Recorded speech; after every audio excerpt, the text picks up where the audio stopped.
Hi, good afternoon, everyone. A very warm welcome to our session today on commodity derivatives. First of all मैं आप सभी का धन्यवाद करती हूँ कि even during the market time आप हमारे साथ आज कनेक्टेड हैं इस वेबिनार में कमोडिटी डेरिवेटिव्स के बारे में समझने के लिए. Before we start I would like to introduce our guest speaker of the day. तो आज के हमारे गेस्ट स्पीकर हैं प्रोफेसर अमोक घोटोस्कर. उनका 10 साल से ज़्यादा एक्सपीरियंस रहा है कमोडिटी डेरिवेटिव मार्केट में, फाइनेंशियल लिटरेसी मार्केट में, and he is one of the veterans in this particular segment. So I welcome you, Mr. Amok ji, and I would now request you to please take over to us through the presentation of yours. And in the presentation, basically, we will cover कि गुआर seed options क्या है, गुआर index क्या होता है, agree commodities वो कौन सी कमोडिटीज है जो एनसीडीएक्स प्लेटफॉर्म पर अवेलेबल है, और किस तरीके से आप अलग अलग तरीके से आप कमोडिटी डेरिवेटिव मार्केट का इस्तेमाल कर सकते हैं अपने बेनिफिट्स के लिए. So over to you mister Amog. Okay, thank you Shruti. सभी का वेलकम है, सभी का स्वागत है ये हमारे आज के सेशन में, इंट्रोडक्शन टू कमोडिटी डेरिवेटिव्स. ये हमारा आज का सेशन का टॉपिक है और इसमें जैसा श्रुति ने अभी बताया, हम आपको कमोडिटी डेरिवेटिव्स के बेसिक्स के बारे में थोड़ा बहुत बताएंगे और उसके बाद में गुआर सीड, गुआर गम जो है उसका जो ये है कमोडिटी, आप कैसे ट्रेड कर सकते हो या कैसे आप गुआर एक्स का जो इंडेक्स है उसमें आप पोजीशंस ले सकते हो, इसके बारे में हम आपको आज इस सेशन में बताने वाले हैं. So let us begin with our today's session. So जो भी आपके सवाल होंगे, कोई डाउट्स होंगे तो आप सेशन के एंड में वो सब पूछ सकते हो. सो पहले हम हमारा जो सेशन है वो कंप्लीट करेंगे, उसके बाद में आपके कोई भी डाउट्स होंगे या कोई प्रश्न आपको पूछने होंगे वो आप बाद में पूछ सकते हो. So let us begin with our today's session. सबसे पहले कमोडिटी डेरिवेटिव्स का जो इकोसिस्टम है उसके बारे में थोड़ा बहुत हम जानने की कोशिश करेंगे. कमोडिटी एक्सचेंज का अगर एवोल्यूशन देखें तो 19वीं सदी में बॉम्बे कॉटन ट्रेडिंग एसोसिएशन की स्थापना हुई थी. बॉम्बे कॉटन ट्रेडिंग एसोसिएशन ये जो एक रीजनल सॉर्ट ऑफ एक्सचेंज है या ट्रेड एसोसिएशन है, ये अभी भी मार्केट में कार्यरत है. और अगर आप कभी बॉम्बे में रेलवे से अगर आप ट्रैवल कर रहे हो, खासकर की जो हार्बर रेलवे है, उससे अगर आप जा रहे हो, तो हार्बर लाइन पे कॉटन ग्रीन नाम का एक स्टेशन आता है।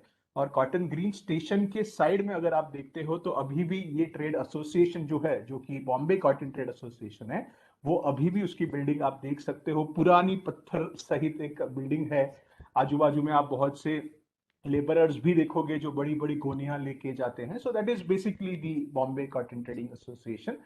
इसके बाद ही 1910 से 1930 के बीच में अलग अलग प्रकार की जो कमोडिटीज है उसमें ट्रेडिंग शुरू की गई थी, जैसे कि ऑयल सीड्स है, रॉ जूट है।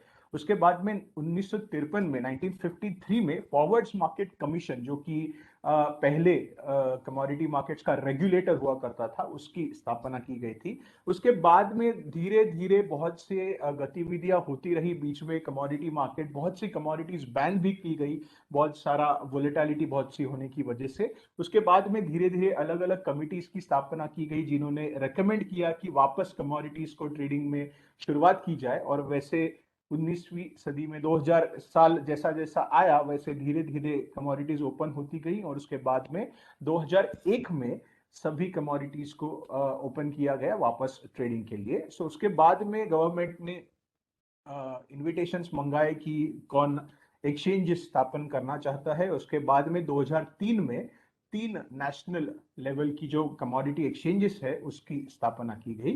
और उसके बाद में लेटेस्ट डेवलपमेंट अगर हम देखें तो 2015 सितंबर में फॉरवर्ड्स मार्केट कमीशन को सेबी में मर्ज किया गया। और आज की डेट में अगर हम देखें तो कमोडिटी मार्केट्स का जो रेगुलेटर है वो है securities and exchange board of India, जिसे हम प्रख्यात नाम से यानी पॉपुलरली हम उसे सेबी इस नाम से जानते हैं। आगे अगर हम देखें स्ट्रक्चर ऑफ कमोडिटी एक्सचेंजेस, तो सबसे ऊपर मिनिस्ट्री ऑफ फाइनेंस है, जो कि डिपार्टमेंट ऑफ इकोनॉमिक अफेयर्स, इनके नीचे सेबी अपना जो कामकाज है वो देखता है। उसके नीचे जो, जैसा मैंने आपको बताया, नेशनल कमोडिटी एक्सचेंजेस है, जैसे कि एनसीडेक्स है, एमसीएक्स है, आईसेक्स, एनएससी और बीएससी। सो इस तरीके से स्ट्रक्चर है ये कमोडिटी एक्सचेंजेस का। अगर आगे की डेवलपमेंट्स हम देखें तो सितंबर 2015 तक हमने देखा, सो सेबी ने टेक ओवर किया कमोडिटी मार्केट्स का रेगुलेटर। उसके बाद में जून 2017 में अगर हम देखें तो सेबी ने ऑप्शंस, ये जो प्रोडक्ट है हमारे डेरिवेटिव्स मार्केट का, उसको कमोडिटी मार्केट्स में शुरुआत करने की परमिशन दी गई। उसके बाद में एआईएफ्स की कैटेगरी को परमिशन दिया गया कमोडिटी मार्केट्स में पार्टिसिपेट करने के लिए। उसके बाद में सितंबर 2017 में इक्विटी और कमोडिटी जो सेगमेंट्स होते थे या आर्म्स होते थे ब्रोकिंग कंपनीज के, उनका इंटीग्रेशन करने के लिए परमिशन दी गई। उसके बाद में बैंक की सब्सिडरीज जो डिस्ट्रीब्यूट करती थी कमोडिटी डेरिवेटिव प्रोडक्ट्स, उनको भी परमिशन दिया गया। पहले उनको ये अलाउ नहीं था, 2017 में सितंबर में उसे परमिशन दी गई। और उसके बाद में बैंक्स को प्रोफेशनल क्लियरिंग मेंबर के तौर पर पार्टिसिपेट करने के लिए भी परमिशन दी गई। इसके बाद में सितंबर 2018 में अगर हम देखें तो एफपीआईज को, यानी कि फॉरेन पोर्टफोलियो इन्वेस्टर्स जो होते थे, उनको हेजिंग ये पोजीशंस लेने के लिए इंडियन कमोडिटी मार्केट्स में परमिशन दी गई। मार्च 2019 में म्यूचुअल फंड्स और पीएमएस यानी कि पोर्टफोलियो मैनेजमेंट सर्विसेज, इनको भी कमोडिटी डेरिवेटिव्स में पार्टिसिपेशन की परमिशन दी गई। और उसके बाद में जो लेटेस्ट डेवलपमेंट अगर हम देखें तो जून 2019 में कमोडिटी इंडाइसिस शुरू करने की परमिशन दी गई। और उसके साथ ही अलग अलग प्रकार के जो कमोडिटी इंडाइसिस है वो भी आज मार्केट में शुरू हो गए हैं। सो इस तरीके से ये मार्केट का डेवलपमेंट अगर हम देखें तो धीरे धीरे करके अलग अलग प्रकार के जो मार्केट पार्टिसिपेंट्स हैं उनको मार्केट की लिक्विडिटी कहीं बढ़ाने के लिए ये परमिशन दी गई है। और धीरे धीरे अलग अलग प्रकार के पार्टिसिपेंट्स आज मार्केट में पार्टिसिपेट बहुत ही अच्छी तरीके से कर रहे हैं। अगर डेरिवेटिव्स का मतलब देखिए तो it is a contract between two parties, दो पार्टीज के बीच का ये कॉन्ट्रैक्ट है, जिसका वैल्यू जो है वो अलग अलग प्रकार की अंडरलाइंग एसेट से आता है। सो वो अंडरलाइंग एसेट स्टॉक्स हो सकते हैं, बॉन्ड्स हो सकते हैं, कमोडिटीज, करेंसीज, इंटरेस्ट रेट्स या इंडाइसेस। सो डेरिवेटिव इंस्ट्रूमेंट्स की बात करें तो फ्यूचर्स और ऑप्शंस, ये दो मेन जो हमारे इंस्ट्रूमेंट्स है ये उपलब्ध है। और कमोडिटी डेरिवेटिव्स अगर देखें तो इसमें जैसा मैंने आपको बताया, अंडरलाइंग एसेट जो है ये एक कमोडिटी होती है, और ये कमोडिटी के वैल्यू से इस कॉन्ट्रैक्ट को, यानी कि फ्यूचर या ऑप्शन कॉन्ट्रैक्ट है, उसकी वैल्यू डिराइव की जाती है। अगर एक्सचेंज का रोल हम देखें तो एक्सचेंज क्या काम करता है। एक्सचेंज सबसे पहले तो रिस्क मैनेजमेंट प्रोवाइड करने में बहुत ही अच्छी तरीके से मदद करता है, प्राइस डिसमिनेशन करने में और प्राइस डिस्कवरी जो होती है वो करने में भी एक्सचेंज बहुत अच्छी तरीके से मदद करता है। ट्रांसपेरेंट एक मैकेनिज्म मिलती है जिसकी तरीके से हमें एक्चुअली पता चलता है कि एग्रीकल्चर सेक्टर में क्या हो रहा है, उसके प्राइसेस कहाँ जा रहे हैं, वो कौन कौन से कमोडिटीज किस तरीके से हम इन्वेस्टमेंट के लिए या पोर्टफोलियो में डाइवर्सिफाई करने के लिए यूज कर सकते हैं। इस तरीके से हम इसका इस्तेमाल कर सकते हैं और एग्रीकल्चर सेक्टर में लिक्विडिटी जहां बढ़ानी होती है वहां पे भी ये एक पर्टिकुलर काम अच्छी तरीके से करता है। जैसा मैंने अभी आपको ऑलरेडी बताया, डाइवर्सिफिकेशन ऑफ पोर्टफोलियो के लिए आपके पास एक और प्रोडक्ट उपलब्ध हो जाता है कमोडिटीज के तौर पे, और वो आप अपने जो पोर्टफोलियो है इन्वेस्टमेंट पोर्टफोलियो उसमें ऐड कर सकते हो। फिजिकल मार्केट पार्टिसिपेंट्स को काउंटर पार्टी रिस्क जो होती है वो डाइवर्सिफाई करने में या एलिमिनेट करने में एक्सचेंज मदद करती है, क्योंकि एक्सचेंज ये जो रिस्क है वो खुद पर लेके ये जो ट्रांजैक्शन है वो करने में या पूरा करने में मदद करती है, और इसी तरीके से ट्रेड गारंटी पार्टिसिपेंट्स को मिल जाती है, और ये जो ट्रांजैक्शन करने की एफिशिएंसी है वो भी बढ़ाने में एक्सचेंज हमें मदद कर सकता है। अगर एनसीडेक्स के प्रोडक्ट्स की बात करें तो बहुत अलग अलग प्रकार के सेगमेंट्स कमोडिटी के कैटेगरीज जो है वो उपलब्ध है, जैसे कि सीरियल्स एंड पल्सेस है, स्पाइसेस है, ऑयल्स एंड ऑयल सीड्स है, गवार कॉम्प्लेक्स है जिसके डिटेल में आज हम इसके बारे में थोड़ा बात करने वाले हैं, फाइबर्स है, स्वीटनर्स, मेटल्स और इंडाइसिस है। इंडाइसिस में भी गवार का एक कंपोजिट इंडेक्स हमारे पास उपलब्ध है जो कि गवारेक्स है, जिसमें दोनों ही प्रकार के जो कमोडिटीज है, जो कि गवार गम और गवार सीड, ये दोनों ही प्रोडक्ट्स का मिश्रित रूप हमें इस इंडेक्स में गवारेक्स में हमें मिलता है। इसके बारे में थोड़ा डिटेल में भी हम आगे जाके बात करने वाले हैं। अगर पार्टिसिपेंट्स की बात करें तो एक्सचेंज पर तीन मुख्य प्रकार के पार्टिसिपेंट्स होते हैं, जैसे कि हेजर्स है जो हेजिंग करने के लिए या अपनी प्राइस रिस्क जो होती है वो मिनिमाइज करने के लिए इस मार्केट का एक इस्तेमाल करते हैं। दूसरी जगह स्पेक्यूलेटर्स होते हैं जो स्पेक्यूलेट करके प्रॉफिट मैक्सिमाइज करने के लिए इसका इस्तेमाल, इस मार्केट का या एक्सचेंज प्लेटफॉर्म का इस्तेमाल करते हैं। और तीसरे होते हैं आर्बिट्रेजर्स जो पर्टिकुलरली दो सेगमेंट्स में यानी कि कैश सेगमेंट और कमोडिटी यानी कि फ्यूचर्स या ऑप्शन सेगमेंट में जाके अपनी जो प्रॉफिट है वो मैक्सिमाइज करने की कोशिश करते हैं, दोनों मार्केट्स का पार्ट लेके, एक पोजीशन एक मार्केट में और दूसरी पोजीशन दूसरी मार्केट में लेके वो प्रॉफिट मैक्सिमाइज करने की कोशिश करते हैं। इस तरीके से तीन मुख्य प्रकार के ये पार्टिसिपेंट्स एक्सचेंज प्लेटफॉर्म पे हमें देख सकते हैं।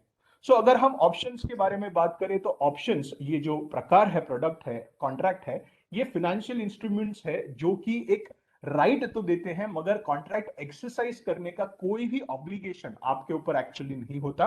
अगर ऑप्शंस के टाइप्स की बात करें तो कॉल ऑप्शन और पुट ऑप्शन ऐसे दो टाइप्स होते हैं, जहां पे कॉल ऑप्शन होता है वो बायर को जो right but not the obligation होता है, और अगर पुट ऑप्शन की बात करें तो उसमें बायर को सेल करने का जो राइट है वो राइट होता है मगर ऑब्लिगेशन नहीं होता। इन सिंपल वर्ड्स अगर हम बात करें तो अगर आप बाय कॉल करते हो तो आप ये एक्सपेक्ट करते हो कि मार्केट ऊपर जाएगा, मार्केट बुलिश है।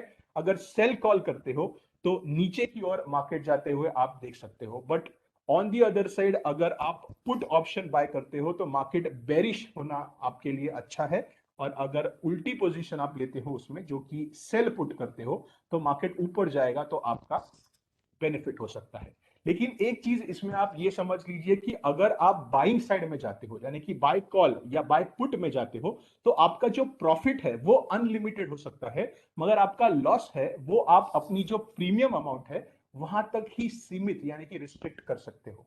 लेकिन दूसरी ओर अगर आप सेल में जाओगे यानी कि सेल कॉल या सेल पुट में अगर आप जाते हो, जिसे बेसिकली शॉर्ट पोजीशन कहा जाता है, उसमें आपकी लॉस अनलिमिटेड होती है और जो प्रॉफिट है वो सिर्फ प्रीमियम जो आपको मिलता है वहीं तक सीमित होता है।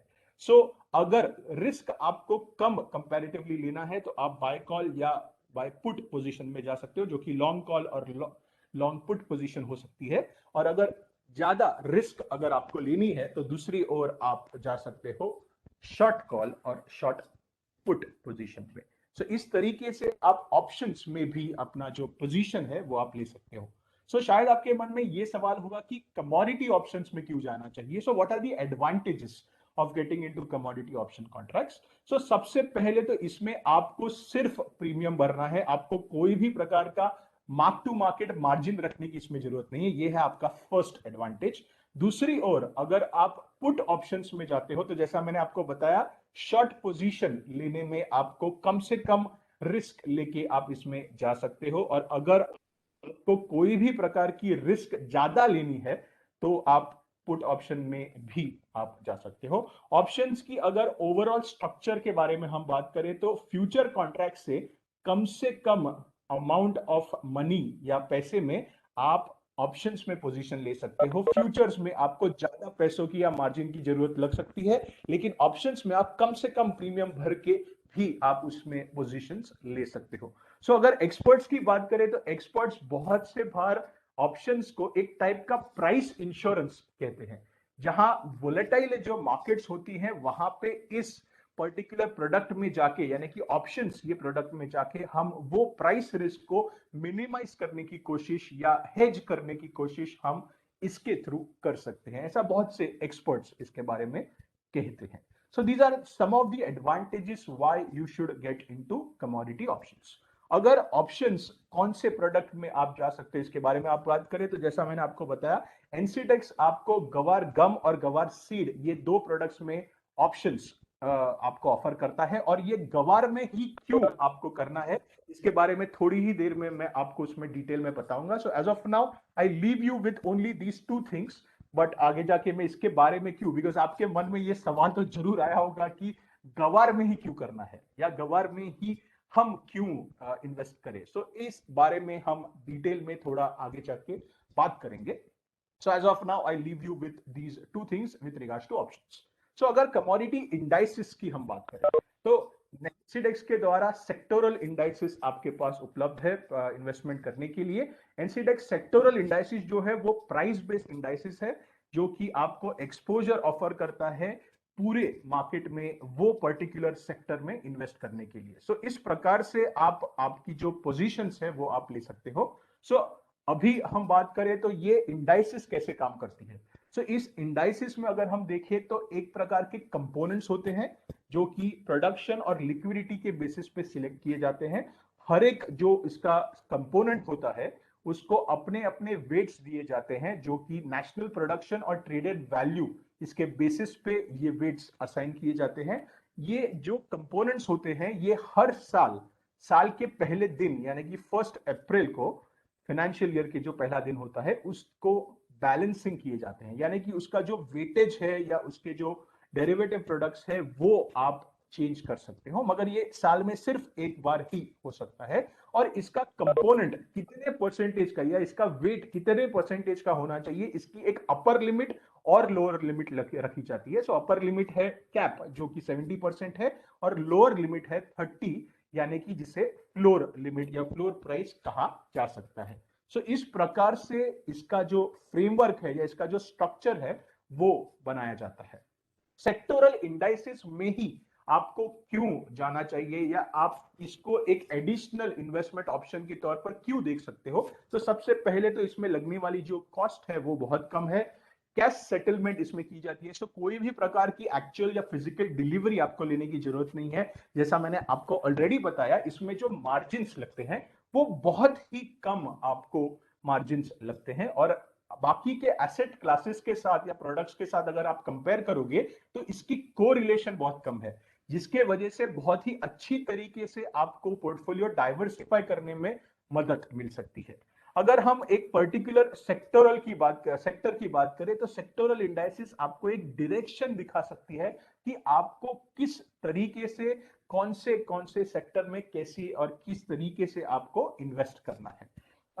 मल्टीपल लॉट्स में, फ्लेक्सिबल लॉट्स में ये उपलब्ध है, जो कि आपको इजीली ट्रेड करने में मदद कर सकते हैं। ट्रांजैक्शन कॉस्ट जो यहाँ पे है, ब्रोकरेज बोलो या कोई भी प्रकार के बाकी आप टैक्सेस बोलो, वो कंपैरेटिवली आपको कम अमाउंट में लगाए जाते हैं। So that is one more advantage that you would get in sectoral indices. अगर आपको आर्बिट्राज भी करना है या फिर कैलेंडर स्प्रेड ट्रेडिंग भी करनी है, जिसमें आप दो अलग अलग सीरीज के कॉन्ट्रैक्ट्स में आप ट्रेडिंग कर सकते हो, ये दोनों ही चीजें आपको सेक्टोरल इंडाइसिस के साथ करना एब्सोल्युटली पॉसिबल है। और सेबी ने आज की डेट पे हम देखें तो ये पर्टिकुलर जो कमोडिटी इंडेक्स फ्यूचर्स है या इंडाइसिस है, इसमें आपको ट्रेडिंग करने की भी इजाजत दी है और इस तरीके से आप इसमें ट्रेडिंग कर सकते हो। सो इस तरीके से अगर हम बात करें तो आपके मन में अभी बहुत से सवाल आए होंगे कि ये सेक्टोरल इंडाइसिस के बारे में तो आप बात बहुत बता रहे हैं, लेकिन अभी एक्चुअली क्या है वो थोड़ा बता दीजिए। So now let's move to the actual index. So जो इंडेक्स के बारे हम आज बात करने वाले हैं वो है गवारेक्स। सो जैसा मैंने आपको बताया, गवारेक्स ये जो इंडेक्स है इसमें दो कंपोनेंट्स है, यानी कि सबसे पहले इसमें है गवार सीड, जो कि इसका रॉ मटेरियल हम कह सकते हैं, और इससे जो निकलता है वो है गवार गम। सो गवार गम की अगर हम बात करें तो 37% इसका वेटेज है गवार इंडेक्स में, और गवार सीड की अगर हम बात करें इसका कंपोनेंट वेटेज ज्यादा है क्योंकि ये रॉ मटेरियल जैसी चीज है। सो इसका वेटेज जो है वो 63% का इसमें वेटेज है। अगर हम इसके कॉन्ट्रैक्ट स्पेसिफिकेशंस की बात करें, अभी जैसा मैंने आपको बताया कि ये जो हम देख रहे हैं 37% और 63%, ये शायद ये फाइनेंशियल ईयर 21-22 तक का है। तो शायद ये भी एक पॉसिबिलिटी है कि अगले साल यानी कि 1 अप्रैल 22 को फाइनेंशियल ईयर के पहले दिन शायद इसकी वेटेज बदल सकती है। जैसा मैंने आपको बताया, रीबैलेंसिंग जो है वो साल के यानी कि फाइनेंशियल ईयर के पहले दिन इसकी रीबैलेंसिंग की जा सकती है। सो इस तरीके से ये पर्टिकुलर जो इंडेक्स है वो काम करता है। सो अभी इसके अगर स्पेसिफिकेशंस की बात करें तो स्पेसिफिकेशंस इसमें आपको तीन अलग प्रकार की सीरीज उपलब्ध है, जैसे कि नियर सीरीज, मिड सीरीज और फार सीरीज।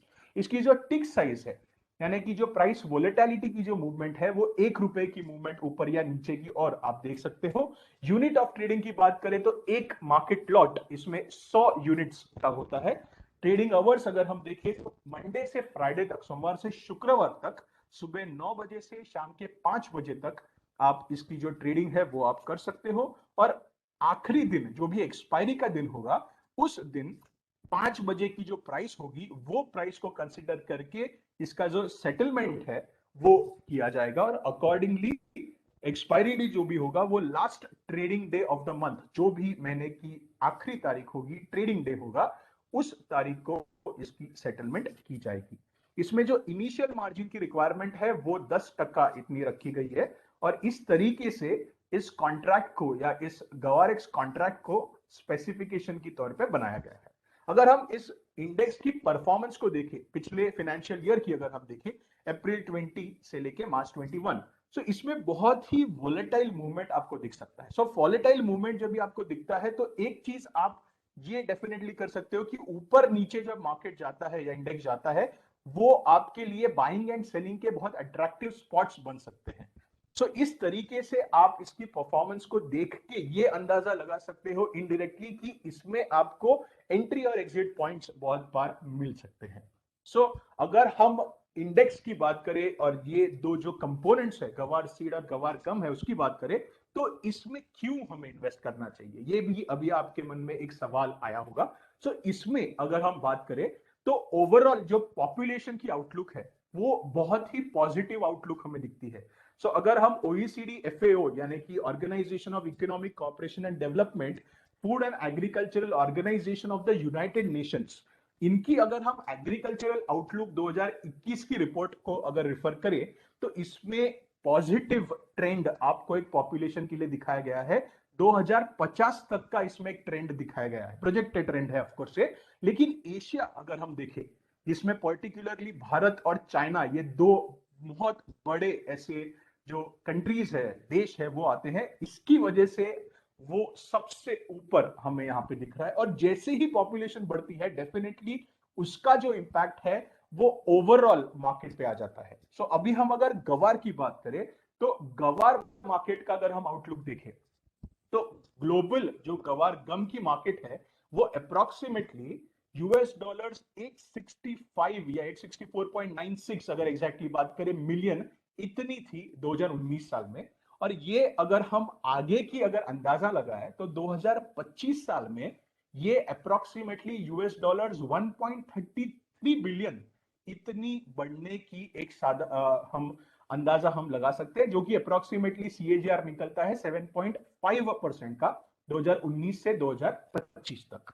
अगर हम 2020 की बात करें तो गवार गम ये जो प्रोडक्ट है या गवार गम ये जो what we call a commodity है, ये पर्टिकुलरली अलग अलग इंडस्ट्रीज में यूज किया जाता है। जैसे कि ऑयल एंड गैस इंडस्ट्री है या पेपर मैन्युफैक्चरिंग इंडस्ट्री है या माइनिंग एंड एक्सप्लोजिव्स की इंडस्ट्री है या कॉस्मेटिक्स एंड फार्मास्यूटिकल्स है। ये अलग अलग इंडस्ट्रीज में एक ही पर्टिकुलर जगह पे इसका मार्केट नहीं है या डिमांड नहीं है, बट डिफरेंट डिफरेंट सेक्टर्स में या डिफरेंट डिफरेंट इंडस्ट्रीज में इसकी डिमांड निकलती है। और अगर इसका यूज हम देखें, इसे फंक्शन कहा जाता है, तो ये तीन मेन चीजों के लिए यूज किया जाता है। सबसे पहला यानी कि चिपकाने के लिए यानी कि जेलिंग फंक्शन, दूसरा होता है थिकनिंग फंक्शन, और तीसरा होता है लुब्रिकेशन के तौर पर, जिसे हम फ्रिक्शन रिड्यूसिंग एजेंट कह सकते हैं। इस के लिए इसका इस्तेमाल किया जा सकता है। अगर जेलिंग फंक्शन की बात करें तो अप्रोक्सीमेटली 34.7% इतना मार्केट शेयर जेलिंग फंक्शन का हुआ करता था 2020 साल में। अगर थिकनिंग सेगमेंट देखें तो ये सबसे फास्टेस्ट ग्रोइंग सब सेगमेंट है गवार गम में, जो अप्रोक्सीमेटली सीएजीआर 7.8% से बढ़ता दिखाई दे रहा है। और अगर इंडस्ट्रियल गवार गम की बात करें तो टोटल डिमांड जो निकलती है गवार गम की, उसमें से 45% इंडस्ट्रियल यूज के लिए निकलता है। जैसा मैंने अभी आपको बताया कि ये अलग अलग इंडस्ट्रीज में यूज किया जाता है। जैसा मैंने आपको ऑलरेडी बताया है, oil and gas, paper manufacturing, mining, explosives, cosmetics और फार्मा। और बाकी की और अगर हम देखें तो फूड एंड बेवरेज इंडस्ट्री में भी इसका इस्तेमाल होता है। मगर अगर हम अप्रोक्सीमेटली अंदाजा लगाएं तो 2020 साल में अप्रोक्सीमेटली यूएसडी 183.7 मिलियन इतना इसका इस्तेमाल हुआ था फूड एंड बेवरेज इंडस्ट्री में। आगे अगर हम जाते हैं तो गवार मार्केट का आउटलुक क्या निकलता है, तो इसमें बहुत ही शायद आपको हैरानी होगी ये सुन के कि भारत का इसमें एक इंपैक्ट जो है गवार मार्केट में, ये बहुत बड़ा इंपैक्ट है। क्योंकि भारत में इसकी कंजम्पशन इतनी ज्यादा तो नहीं होती, लेकिन आप हैरान हो जाएंगे ये सुनकर, शायद आपको पता नहीं होगा कि दुनिया में से जो भी गवार निकलता है या जो गवार गम जो निकलता है, उसमें से 80%, 80% गवार निकलता है इंडिया से, जो कि पर्टिकुलरली राजस्थान, गुजरात और हरियाणा से निकलता है। भारत में अगर हम एक्सपोर्ट कमोडिटी की, एग्रीकल्चरल एक्सपोर्ट कमोडिटी की बात करें तो उसमें से सबसे ऊपर या जो भी प्रोडक्ट्स निकलते हैं उसमें से एक प्रोडक्ट निकलता है गवार गम, और जो कि बहुत ही अच्छी तरीके से हमें एक रीजन दे जाता है कि क्यों हम ये कमोडिटी को हमारे इन्वेस्टमेंट पोर्टफोलियो में रखें, या इस इंडेक्स को यानी कि गवार एक्स जिसके बारे में हम अभी बात कर रहे हैं उसे भी आप इंडेक्स में अपने पोर्टफोलियो में रख सकते हो, जो आपको एक एडिशनल एडवांटेज दे जाएगा कि एक ही चीज में करके आप दोनों ही कमोडिटीज का एक ही साथ में आप उसका एक्सपोजर ले सकते हो। अगर आगे जाके बात करें तो आगे जाके आउटलुक क्या दिख रहा है, तो 2020 से 2028 में अगर हम अंदाजा लगाए, एक एस्टिमेट लगाए, तो एशिया पैसिफिक रीजन जो है जिसमें भारत भी ऑफ कोर्स आता है, उसमें 8.3% का सीएजीआर हम देख सकते हैं। और ये जो सेगमेंट है या एशिया पैसिफिक जो रीजन है, इसमें जो डिमांड निकली वो अंदाजा लगाया जा रहा है कि फूड, टेक्सटाइल और फार्मास्यूटिकल इंडस्ट्री से निकलते देखेगी। अभी कोविड का हम इम्पैक्ट तो 2 साल से देख ही रहे हैं, जिसमें फार्मा तो डेफिनेटली एक बहुत बड़ा सेगमेंट हो जाता है इस सबकी डिमांड के लिए। क्योंकि कोविड टाइम्स में हमने बहुत से अनफॉर्चुनेट इंसिडेंट्स भी देखे हैं, लेकिन दूसरी ओर अगर हम फार्मा इंडस्ट्री की बात करें तो उसे बहुत ज्यादा जल्दी या फास्ट पेस में हमने बढ़ते भी देखा है इस कोविड टाइम के दौरान। नॉर्थ अमेरिका और यूरोप की अगर हम बात करें तो इसमें भी गवार गम पाउडर जो है उसका जो डिमांड है वो बहुत ही अच्छी तरीके से बढ़ते दिखाई दे रहा है। और यूएस इंडस्ट्री में अगर हम बात करें पर्टिकुलरली, तो ऑयल एंड गैस इंडस्ट्री में इसका सबसे ज्यादा इस्तेमाल होते हम आगे जाके देख सकते हैं। अफ्रीका मार्केट की बात करें तो इसमें ज्यादा कोई भी प्रकार का इंपैक्ट होते नहीं दिख रहा, और लैटिन अमेरिकन मार्केट की बात करें तो इसमें सबसे ज्यादा जो डिमांड होते हुए या बढ़ते हुए दिखाई दे रही है वो है फूड इंडस्ट्रीज के, जैसे कि चीज है या सॉसेज है या सूप्स है या एनिमल फीड जो बनती है उसमें या उसे बनाने में गवार गम का इस्तेमाल होता है और उसमें सबसे ज्यादा डिमांड आते हुए आगे जाके हमें दिख सकती है। सो ये अलग अलग प्रकार के रिपोर्ट्स को हम देखकर या उसका एक आधार लेके हमने ये जो डेटा है वो आपके सामने रखने की कोशिश की है। अगर आगे हम एक और रिपोर्ट के बारे में देखें तो इसमें अगर 2021 से 2026 तक देखें तो इसमें ये रिपोर्ट के अनुसार CAGR 4.2% से गवार मार्केट बढ़ते दिखाई दे रहा है और इसमें सबसे ज्यादा अगर हम 2020 का डेटा देखें तो सबसे ज्यादा ऑफ कोर्स प्रोडक्शन हुआ है इंडिया में, मगर इंडिया के पीछे बाकी के जो देश है जहां से प्रोडक्शन होते दिखाई दे रही है, जहां से प्रोडक्शन या सप्लाई होते दिखाई दे रहा है वो है Pakistan, Germany, United states, China. ये बाकी के जो भारत के पीछे ही प्रोडक्शन में या सप्लाई में देश है, ये सभी देशों का मार्केट शेयर अकॉर्डिंगली आप देख सकते हो। सो ओवरऑल अगर हम मार्केट देखें गवार का तो बहुत ही अच्छा, बहुत ही तगड़ा ऐसे एक आउटलुक हमें, एक पॉजिटिव आउटलुक हमें इस मार्केट के लिए दिखाई दे सकता है। सो इस रीजंस के वजह से या इन कारणों की वजह से आप शायद ये एक पर्टिकुलर शायद आप अंदाजा लगा सकते हो कि गवार का हमारे पोर्टफोलियो में होना क्यों इंपॉर्टेंट है या क्यों महत्वपूर्ण हमें कह सकते हैं। अगर इन्वेस्टर गाइडलाइंस के बारे में हम बात करें, यानी कि कौन सी चीजों को आपको करना है और कौन सी चीजें आपको नहीं करनी है, ये अगर हम देखें तो सेबी के जो भी सर्कुलर्स है या सेबी के या एक्सचेंज के जो भी सर्कुलर्स है वो आप कोई भी इन्वेस्टमेंट करने से पहले बहुत अच्छी तरीके से पढ़ ले। आप हमेशा एक्सचेंज रजिस्टर्ड जो मेंबर्स है उनके थ्रू ही आपको आपकी जो इन्वेस्टमेंट है वो करनी है। केवाईसी आपका जो प्रोसीजर है वो पूरी तरीके से कंप्लीट करना है और उसके बाद में ही आपको आपकी जो इन्वेस्टमेंट है वो करनी है। हमेशा याद रखें कि कोई भी इन्वेस्टमेंट करने से पहले उसके बारे में जो रिस्क है, जोखिम है, उसके बारे में आप बहुत अच्छी तरीके से समझे और उसके बाद ही आप आपकी जो भी इन्वेस्टमेंट्स है वो आप कर सकते हो, जो कि आप रिस्क डिस्क्लोजर डॉक्यूमेंट में आप उसके बारे में पढ़ सकते हो। हमेशा याद रखिए कि कोई भी अगर आप इन्वेस्टमेंट करते हो तो उसके लिए एक रिसीट आपको मिलना, जिसे हम कॉन्ट्रैक्ट नोट कहते हैं, वो आपको मिलना बहुत जरूरी है, जो कि आपके ईमेल एड्रेस पे, जो भी रजिस्टर्ड ईमेल एड्रेस है उस पे आपको भेजी जाती है। कॉन्ट्रैक्ट नोट में आपको आपकी ट्रेड के बारे में पूरी तरीके से जानकारी दी जाएगी। वो आपको मिल रहा है या नहीं ये आपको चेक करना बहुत ही जरूरी है। हमेशा याद रखें कि ट्रेड का जेन्युइननेस जो है वो हमेशा आपको मेंटेन करना है और उसी के थ्रू आपको जो आपकी इन्वेस्टमेंट है वो आपको करनी है। सो इसके साथ ही आपको जो मार्जिन है, जैसे कि मार्क टू मार्केट मार्जिन है या एक्सपोजर मार्जिन है या एक्सट्रीम लॉस मार्जिन है, ये सभी मार्जिन को आपको टाइम टू टाइम पे करना है। और हमेशा याद रखना है कि अगर आपने वो नहीं किया तो आपके ऊपर कोई प्रकार का इंटरेस्ट या पेनल्टी लगाई जा सकती है।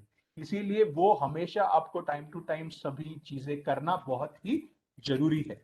हमेशा याद रखें कि डब्बा ट्रेडिंग ट्रांजैक्शंस में आप ना जाए, बिकॉज डब्बा ट्रेडिंग ट्रांजैक्शंस में बहुत ज्यादा रिस्क होती है और एक्सचेंज के जो प्राइसेस है उनका आधार लेके ये जो ट्रांजैक्शन है डब्बा ट्रेडिंग के, वो एक्सचेंज के बाहर की जाती है और बहुत से बार कैश में भी की जा सकती है। सो इसीलिए इसके बारे में जो रिस्क है उसे आप जरूर समझे और उसके बाद ही आप अपनी जो इन्वेस्टमेंट अगर उसमें करना चाहते हो तो डेफिनेटली सोच समझ कर करें। मुझे अगर आप पूछे तो वो ना करना ही डेफिनेटली बेहतर हो सकता है। जब भी आप कोई भी ट्रांजैक्शन आपकी करती हो वो आपके होल्डिंग स्टेटमेंट में रिफ्लेक्ट हो रहा है या नहीं, पर्टिकुलर डेज के बाद, वो भी आपको चेक करना जरूरी है। रिकंसिलिएशन आप जरूर करते रहे। कैश में कोई भी ट्रांजैक्शन इंडियन कैपिटल मार्केट्स में करना बैंड है, प्रोहिबिटेड है। इसीलिए सिर्फ अकाउंट पे ट्रांजैक्शन यानी कि चेक के द्वारा या डिमांड ड्राफ्ट के द्वारा ही आप आपके जो ट्रांजैक्शन है वो कर सकते हो। और अगर आप चेक इशू कर रहे हो या पैसे ट्रांसफर कर रहे हो, हमेशा ब्रोकर के नाम पे ही वो आप करें और जो भी रजिस्टर्ड उनका नाम है उस पे आप वो ट्रांजैक्शन कर सकते हैं। हमेशा पीरियोडिकल जो आपकी स्टेटमेंट्स है, टाइम टू टाइम आपको जो स्टेटमेंट ऑफ अकाउंट है या कॉन्ट्रैक्ट नोट है वो भेजी जाती है, वो आप हमेशा गो थ्रू करें, चेक करें आपके जो भी ट्रांजैक्शन हो रहे हैं वो बरोबर आपको कॉन्ट्रैक्ट नोट में दिख रहे हैं या नहीं। उसका जो डेबिट और क्रेडिट है वो आपको पीरियोडिकली जो स्टेटमेंट ऑफ अकाउंट भेजी जाती है, generally which is send once a quarter, 3 महीनों में एक बार भेजी जाती है, वो भी आप कंटिन्यूअसली चेक करते रहें। हमेशा याद रखें कि ट्रांजैक्शंस ऑथोराइज्ड यानी कि सेबी रजिस्टर्ड इंटरमीडियरीज के थ्रू ही आपको करना है। अगर अनऑथोराइज्ड के थ्रू आप जाते हो तो उसके रिलेटेड जो रिस्क है उसे भी आपको सोच समझकर फिर ही आपको उसमें आगे जाना है। जैसा मैंने कहा, मुझे अगर आप पूछे, मेरी एडवाइस तो डेफिनेटली ये रहेगी कि सेबी रेगुलेशंस को ध्यान में रख के, सामने रख के, वो ही उसी के थ्रू आपको आगे जाके जो भी इन्वेस्टमेंट है वो करनी है। हमेशा याद रखिए कि अनरजिस्टर्ड बना, जैसे अभी आपको बताया, इंटरमीडिएरीज का कोई भी ट्रांजैक्शन आप ना करें, ऑफ मार्केट ट्रांजैक्शन करने में ना जाए, बिकॉज उसमें बहुत ज्यादा रिस्क होने के चांसेस हो सकते हैं। हमेशा याद रखें कि कोई भी इंफॉर्मेशन आपको मिलती है, फिर वो व्हाट्सएप पे हो, ट्विटर में हो, लिंक्डइन पे हो, फेसबुक पे हो, या कोई भी सोशल मीडिया प्लेटफॉर्म पे हो, या कोई भी आके आपको अगर बताए, तो हमेशा याद रखिए कि उस इंफॉर्मेशन को, उस जानकारी को आप टटोलिए, वो चेक कीजिए, उसकी एक्यूरेसी क्या है उसे समझिए, और उसके बाद ही आप अपनी जो इन्वेस्टमेंट है वो करने की डिसीजन ले सकते हो। बिकॉज चांसेस ये है कि शायद वो इंफॉर्मेशन गलत भी हो सकती है, या एक सिर्फ अफवाह यानी कि रूमर भी हो सकती है, और जिसके वजह से शायद आपका जो इन्वेस्टमेंट डिसीजन है वो गलत हो सकता है। सो ये सब चीजों को आपको बरोबर से करना बहुत जरूरी है। हमेशा याद रखिए कि जिस भी प्रोडक्ट में ज्यादा आपको रिटर्न दिखाई देता है उसमें उतनी ही ज्यादा रिस्क भी, यानी जोखिम भी उतनी ही ज्यादा होने वाली है। उसे आप जरूर समझे, और उसके बाद ही जो भी आपकी इन्वेस्टमेंट है वो आप करने की आगे जाके कोशिश कर सकते हो। जैसा मैंने आपको बताया, रिस्क डिस्क्लोजर डॉक्यूमेंट को आप जरूर पढ़े, और उससे आपको ये पता चल सकता है कि कितनी रिस्क इन सभी प्रोडक्ट्स में है, और अकॉर्डिंगली आप आपकी जो भी ट्रांजैक्शन है वो कर सकते हो। कॉन्ट्रैक्ट नोट्स जो है, वो कॉन्ट्रैक्ट नोट्स हमेशा आपको साइंड की हुई मिलना, बहुत से बार ई सिग्नेचर की जाती है आज की डेट पे, जो ईमेल पे कॉन्ट्रैक्ट नोट्स भेजी जाती है वो आपको मिलना जरूरी है।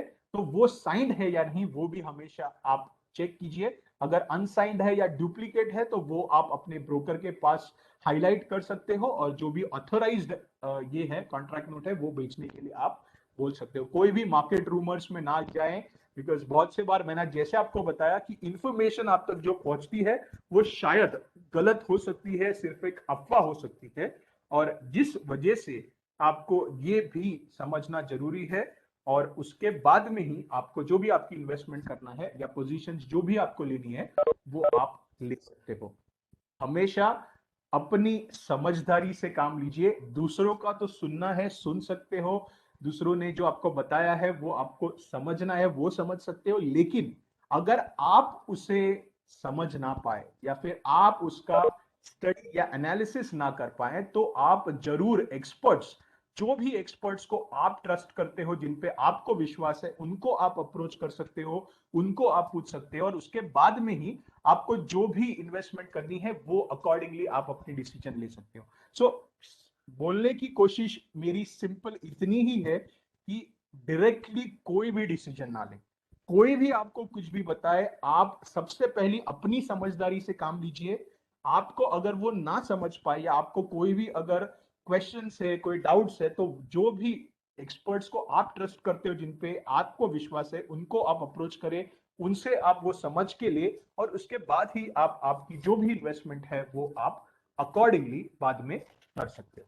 तो इस तरीके से जो इस प्रोग्राम के बारे में आपको मुझे बताना था वो बताने की कोशिश मैंने ये सभी चीजों से की है। और अभी मैं हैंड ओवर करूंगा श्रुति को। अगर उसको इसमें कुछ भी आगे जाके ऐड करना होगा तो definitely I would tell Shruti to take it up from here, और उसके बाद में आपके कोई भी अगर क्वेश्चंस होंगे तो वो हम क्वेश्चंस लेंगे। सो थैंक यू, मेरी ओर से। Wow, thank you so much, Professor Amog. It was indeed very detailed presentation and I am sure हमारे जो भी पार्टिसिपेंट्स यहाँ पे हैं उनको brief idea to moderate idea लग गया होगा why they have to get into agri commodities and specifically into the guar complex index and options. So I would just like to convey one more message to my entire audience here. Uh, Exchange is actually coming up with a historical implementation of liquidity enhancement scheme, which is also known as market making. So NCDX के पूरी history में it is the first time that exchange is coming up with such kind of scheme. And in this particular scheme, in this particular market making scheme, the benefits which you will get will be, firstly आपको वहां पे liquidity दिखेगी scripts में जो हमने यहाँ पे आज डिस्कस करी. सेकेंडली आपको चर्निंग करने में एंट्री एग्जिट्स में प्रॉब्लम नहीं आएगी. आपको जो बिड एंड आस्क के बीच का गैप रहता है वो एक मिनिमाइज्ड गैप मिलेगा. एक्सट्रीम गैप्स जो यूजुअली हम देखते हैं मार्केट में वो नहीं होंगे.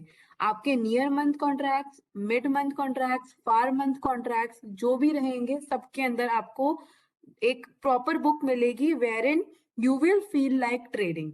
So that is one of the important, I would say, investment and an important message for you all. So I would really request कि आप next week onwards थोड़ा ज़्यादा ग्वार सीड ऑप्शंस को देखें, ग्वार इंडेक्स को देखें एंड साथ ही साथ एक नॉन एग्री कमोडिटी है स्टील, लोहा. तो इन तीनों कमोडिटीज के अंदर हम वो स्कीम लेकर आ रहे हैं. तो मैं चाहूंगी कि आप ज्यादा से ज्यादा इन तीनों स्क्रिप्ट्स को देखें, उसके अंदर अपॉर्चुनिटी ढूंढने का ट्राई करें, अपने जो भी ब्रोकर मेंबर हैं उनसे कनेक्ट करें या जैसे कि सर ने बताया कोई एडवाइजर हैं उनसे कनेक्ट करें और जानिए कि हम से इसके अंदर और ट्रेडिंग कर सकते हैं. अदरवाइज मैं Shruti Jalan, business development manager of the north region, is available to help you out. I will drop down my number in the chat box. In case आपको कोई प्रॉब्लम रहती है तो आप मुझे इस नंबर पर कांटेक्ट कर सकते हैं for any kind of questions. So now I think we will move on to the question answer part. यदि आप में से किसी को कुछ भी क्वेश्चन है, be it be a very silliest question also, we would be ready to take you through that particular question and would like to solve all your queries. तो कोई भी क्वेश्चन है तो प्लीज चैट बॉक्स में आप type करके लिख सकते हैं. Amok ji and me we will take it further. Guar complex से लेकर एग्री कमोडिटीज में ट्रेडिंग से लेकर या किसी भी तरीके का क्वेश्चन जो आपके माइंड में आता है रेगुलेटरी पॉइंट ऑफ व्यू से, कंप्लायंस पॉइंट ऑफ व्यू से, so we will try to help you out in that part. So if you have any questions please feel free to type in the chat box.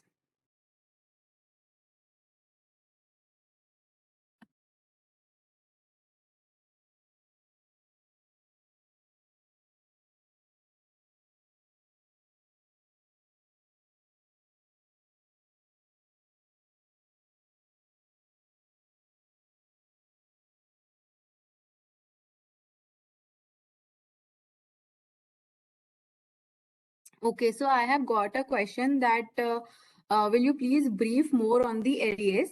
So, sir, it is just a normal scheme which is coming up, wherein we have actually released circular in the month of December. So, if you will go through our website and the circular part, you will get to know about the circular.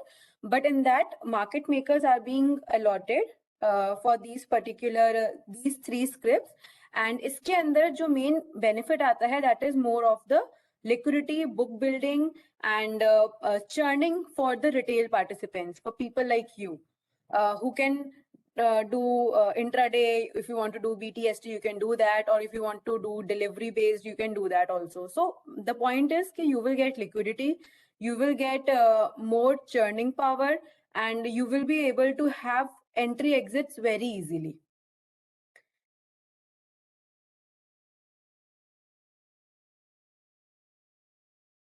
I hope I am audible because I am speaking in English only.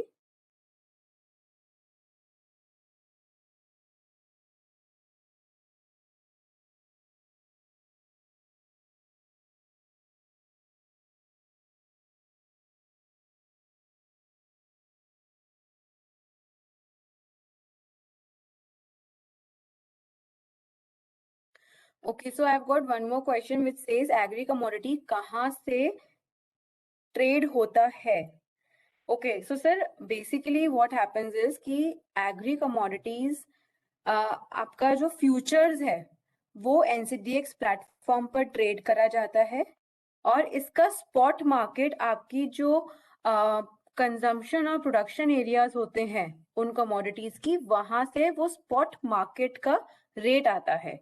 जैसे for example अगर हम जैसे guar seed guar gum की ही बात कर रहे हैं तो ग्वारसीड ग्वारगम जैसे सर ने बताया था कि राजस्थान रीजन में सबसे ज्यादा उसकी प्रोडक्शन रहती है, कंजम्पशन रहती है एंड वहां पे सबसे ज्यादा डिमांड रहती है।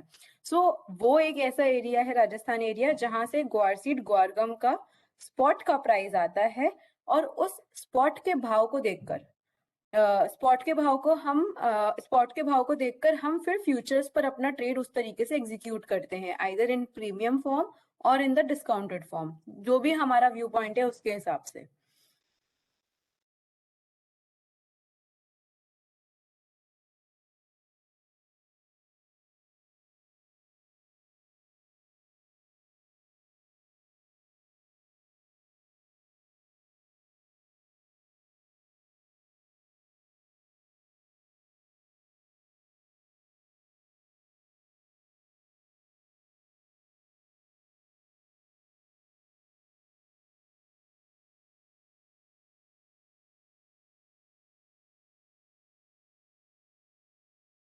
Sir, we have released the circular about LES in the month of December 2021.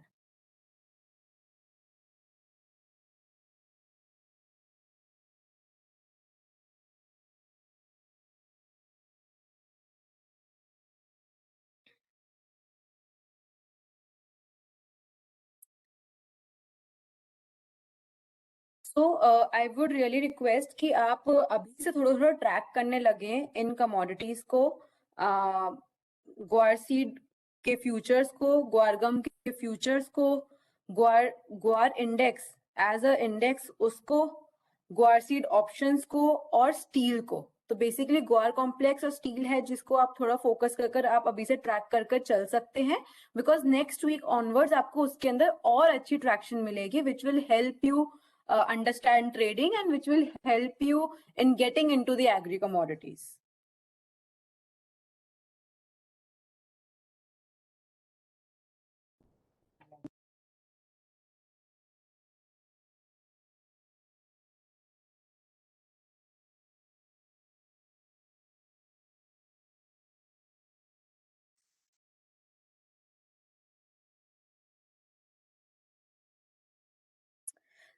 So ma'am, actually such sessions which we have which we are conducting right now are kind of awareness sessions. So we usually don't provide the certificates for such webinars.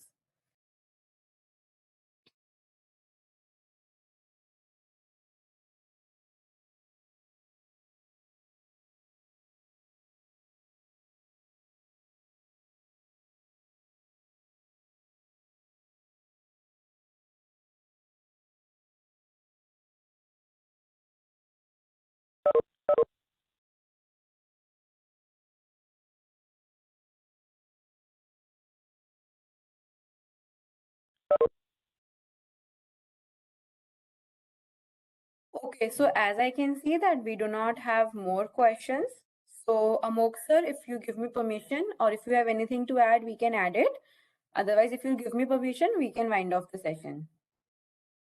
Yes, Shruti, we can go ahead and wind up. Thank you everyone for being there and hope this was a knowledge enriching session for you all. And जैसा श्रुति ने बताया है कि आपको ये products पे आगे जाके ध्यान रखना है और इसमें थोड़ा बहुत मॉनिटरिंग करने की भी आपको जरूरत है, जिससे आप अपने जो इन्वेस्टमेंट पोर्टफोलियो है वो डाइवर्सिफाई करने के लिए आप इन सभी प्रोडक्ट्स का इस्तेमाल कर सकते हो। तो thank you once again all of you. Thank you Shruti. Yeah, thank you so much, everyone. Thank you, sir. Have a nice day ahead.